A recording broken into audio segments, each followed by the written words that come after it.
Hey there, everyone. Before we get started, we wanted to state that the image on the thumbnail isn't real. It was created by a fan named Scotty years ago on the old Housequake forum, so shout out to him, it's very good. Now, Prince, unlike many other stars, sadly never did an official cameo on The Simpsons. But he was supposed to, and there was even a whole script written back in the 1990s. What happened with it? Let's find out.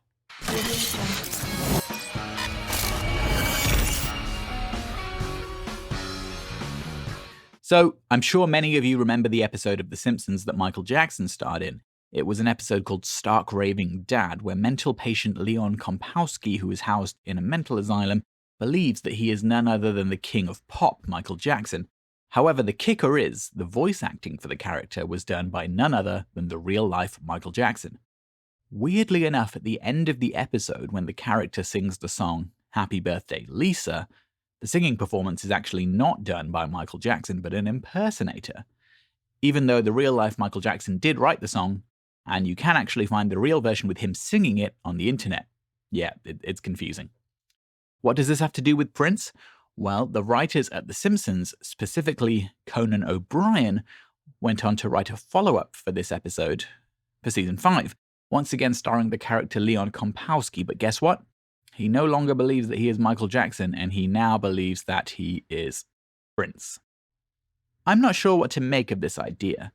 I get the joke, but it feels in some respects, and Simpsons showrunner Al Jean and writer Mike Rice later agreed that reusing the same joke is sort of like Prince playing second fiddle to Michael Jackson, and perhaps that had something to do with the fact that the episode never got made. Regardless, I'm sure it would still have been a funny episode. Ironically enough, one little-known fact is that when they were working with Michael on the original episode, the only thing that Michael asked to be removed was a joke that referenced Prince. It's worth bearing in mind that around the time this was written, which would have been late 1992 or early 1993, Prince was on pretty good terms with the show creators, and had let them use the music to My Name is Prince for a parody version entitled, drumroll please, My Name is Bart. That song never came out, after the Simpsons album was delayed for years. Prince later withdrew his permission, and when the album was finally released years later, that song did not appear on it. Back to the episode.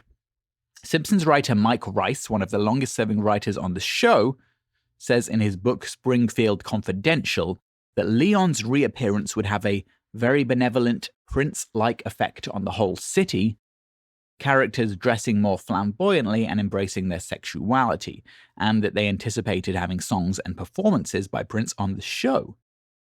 Now, what's interesting to me about that is that in the Michael Jackson episode, obviously nobody believes that Leon Kompowski is actually Michael Jackson once they see him.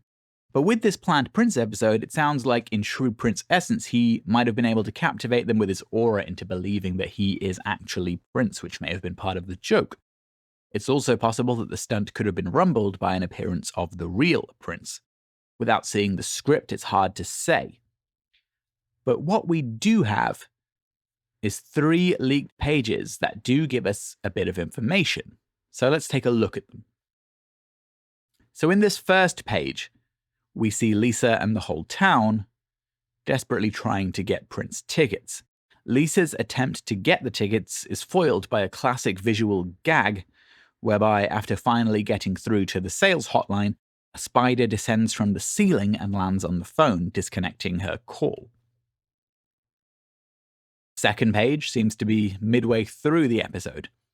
The references to Prince don't make it clear if this is supposed to be Leon Kompowski as Prince, or the real Prince, but Marge's sister Selma is staring rapturously at him.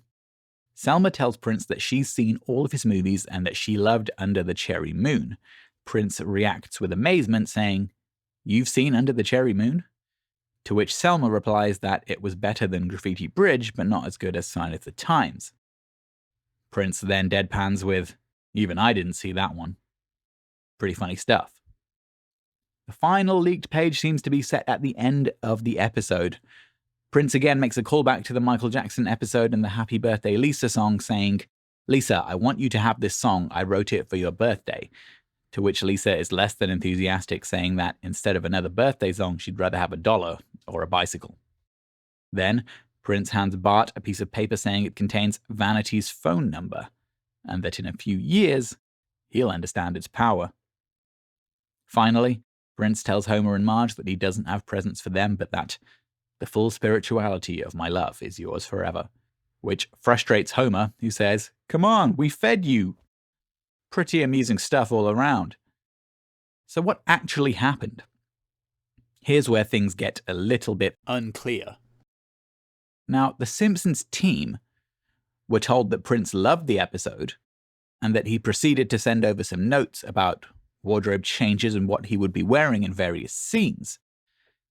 This confused the Simpsons team because the notes that were sent over appeared to not correspond to their script at all. It then transpired that the script that Prince loved was not actually their script. It's not clear where the script that Prince read came from, but various theories suggest that it was perhaps sent to him by some budding writers, or that he himself had it commissioned or written by a friend of his, which sounds plausible. Simpsons creator Matt Groening said that it was written by Prince's chauffeur, but it's not clear if he meant that literally or if it was a sarcastic comment made about the fact that the script appeared to have been written by people with no connection or relationship to the actual show. Prince apparently demanded that they go with the script that his people had made, and for obvious reasons, the Simpsons writers said no, and that was that. Unfortunately, this seemed to sour the relationship between Prince and the show. As mentioned previously, he did go on to withdraw permission for the release of My Name is Bart. And then years later, in a Treehouse of Horror episode, there's a part where Homer literally chokes Prince to death with his own cymbal guitar in order to secure his image use for selling advertisements, alongside other celebrities. Not exactly a respectful turn of events, nor even an accurate depiction of Prince. What I'd personally like to see is the release of the entire original script, so that we can judge it on its own merits. I suspect we will never see the version written by Prince's people, but it would be cool to see the entirety of what the Simpsons folks wrote and not just these few pages. Thanks for watching this video, folks. If you enjoyed it, don't forget to subscribe, click the little bell for notifications, click the thumbs up button, and leave us a comment. All of these things help us get our videos out to more people, and we'd really appreciate it. Do you think it was a missed opportunity that Prince never made an official cameo in The Simpsons? Let us know. I'm Casey Rain, we are the Violet Reality, and we'll catch you next time.